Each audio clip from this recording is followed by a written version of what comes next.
முயற்சி செய். சிறு பிள்ளைகள் கூட நடக்க கற்றுக்கொள்கிறார்கள். வாழ்க்கையில் தோல்வி வந்தால் அதை கடந்து புதிய வெளிச்சம் காண நம்மால் முடியும். விடாமுயற்சியே வெற்றியின் முதற்படி. அதை நம்பி முன்னேறு. என்றும் தோல்வியை கண்டு தோழாதே. ஆம், வெற்றியின் ரகசியம் விடாமுயற்சியே என்ற தலைப்பில் தனது பேச்சு திறமையை நம் முன் தெரியப்படுத்த வருகின்றார் 7ஆம் வகுப்பு மாணவி நற்றமிழ் நாவரசி ஹரிணி. கதிர் வெடித்து பிளம்பு விழ, கடல் குதித்து சூடாற்ற, முதுமை மிகு நிலப்பிறப்பின் முதற்பிறப்பு தோன்றிவிட, நதி வரும் முன் மணல் தரும் முன் நலம் வளர்த்த தமிழனங்கே பதிமதுரை பெருவெளியில் பாண்டியர்க்கை பார்த்தவளை, நின்னை யான் வணங்குவதும் நீ என்னை வாழ்த்துவதும் அன்னை மகற்கிடையே அழகில்ல என்பதால் உன்னை வளர்த்து வரும் ஓன் புகழ் சேர் தன் புலவர் தன்னை வணங்குகிறேன். தமிழ் புலவர் வாலியரோ தன்னை புகழ் தடிந்தோ சொல்லில்லாத தமிழே என் தாயே, நின் பாதம் போற்றி நினைப்பிலும் அத்துணையும் நிலாக தோன்றேனும் சிறிய நெஞ்சின் மதிப்பிந்து வாழ்ந்தாய். உன் நிழல்கணு நானும் உன்னை வணங்கி அவையோர் அனைவரையும் வணங்குகிறேன். இன்று நான் பேச எடுத்துக்கொண்ட தலைப்பு வெற்றியின் ரகசியம் விடாமுயற்சி. எண்ணி துணிக கருமம் துணிந்த பின் எண்ணுவோம் என்பது இழுக்கு. 1000 மகிழ் பயணம் ஒரு சிறிய அடியில் தொடங்குகிறது. என் வாழ்வில் நான் கற்றது தொடங்குங்கள், உலகம் உங்களுக்காக காத்திருக்கிறது. வினை வளர் என்பார் தளரார் என்றும் மனவழி கொண்டு முயல்வார். கனைக்கடல் சூழ்ந்த உலகனில் விடாமுயற்சியே வெற்றி கனி. கரையை தொடும் வரை ஓய்வதில்லை அலைகள், நீயும் வெற்றியை தொடும் வரை ஓய்ந்து விடாதே. காலம் உன்னை செதுக்கும் போது வழியை பொறுத்துக்கொள், நீ தான் நாளை வரலாறாக போகிறாய். ஒரு ஏழ்மையான குடும்பத்தில் பிறந்து செய்தித்தாளை விநியோகம் செய்த சிறுவன் இந்தியாவின் முதல் குடிமகனாக உயர்ந்ததுதான் மிகப்பெரிய வெற்றி. அறிவியல் மீதிருந்த தீராத ஆர்வம் SLV3 முதல் தோல்வியின் போது அவர் துவண்டுவிடவில்லை. தோல்வி என்பது மீண்டும் தொடங்குவதற்கான வாய்ப்பு என்று நம்பினார். அவர்தான் அப்துல் கலாம். தோல்விக்கு இலக்கணம் வகுத்தவர் என்று சொல்லலாம், ஆனால் விடாமுயற்சியால் வரலாறானார். அவர்தான் அமெரிக்க முன்னாள் அதிபர் ஆப்ரஹாம் லிங்கன். சுதந்திரத்திற்காக தனது வாழ்நாளில் 27 ஆண்டுகள் சிறையில் கழித்தவர். இனவெறிக்கு எதிராக சிறு போராட்டம் சிறைவாசகம் அவரை முடக்கவில்லை. 70 வயதிற்கு பிறகு தென்னாப்பிரிக்காவில் அதிபராகி உலக அமைதிக்கு வித்திட்டவர் தான் நெல்சன் மண்டேலா. இவர்களின் வரிசையில் நாளை நமது பள்ளியில் படிக்கும் ஒவ்வொரு மாணவ மாணவியர்களும் சாதனை பட்டியலிடம் பெறுவோம். உள்ளியின் வழி பொறுத்தால் தான் கல்லும் சிலையாகும், அலையின் அடி பொறுத்தால் தான் கரையும் அழகாகும். விழுவதெல்லாம் வீழ்ச்சி அல்ல, அது எழுவதற்கான பயிற்சி. வியர்வை சிந்தும் வரை தோற்பதில்லை முயற்சி.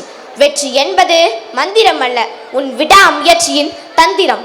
தன்னம்பிக்கை உன்னிடம் இருந்தால் உன் காலடியில் வான்கோலம். விதை உறங்கினால் மரமேது, விழி உறங்கினால் வெற்றி ஏது. தூரமென்று தயங்கினால் இலக்கடைவது எப்போது, பாரமென்று ஒதுங்கினால் பயனை பெறுவது எப்போது. கடல் கடக்கும் பறவைக்கு தன் சிறகுகளே துணையாகும், தடை உடைக்கும் மனிதனுக்கு தன் விடாமுயற்சிய வழியாகும். 1000 முறை அருந்தாலும் மீண்டும் நூல் கோர்க்கும் சிலந்தி, அலைகள் 1000 முறை தள்ளினாலும் மீண்டும் கரையை முட்டும் கடல். விதையாய் நீ பூமிக்குள் புதைந்திருப்பது அழிந்து போகல்ல, ஆலமரமாய் எழுந்து வர. தேய்ந்து போகும் நிலவல்ல நீ என்றும் வளர்ந்து நிற்கும் கதிரவன். ஓய்ந்து போகும் காற்றல்ல நீ என்றும் சுழன்று அடிக்கும் சூறாவளி. மனதில் உறுதி வேண்டும், செயலில் விடா முயற்சி வேண்டும். நாளை என்பது உனது நாள், முயற்சி செய். வெற்றி என்பது உனது தோள். இது விடாமுயற்சியின் அடையாளம். விழும்போது அழுவதை விட எழும்போது சிரிப்பதை விட முயற்சியின் அடையாளம் என்கிறார் சுவாமி விவேகானந்தர். லட்சியத்தை எடுத்துக்கொள்ளுங்கள், அதையே உங்கள் வாழ்க்கையாக ஆக்குங்கள், அதை எப்போதும் சிந்தியுங்கள், அந்த லட்சியத்தை வாழுங்கள் என்றார். வெற்றி பெற விரும்பினால் தடைகளை உடைத்து செல், நம்பிக்கை விதைத்து செல். செயல்தான் அடுத்த வெற்றிகளுக்கு அடிப்படை.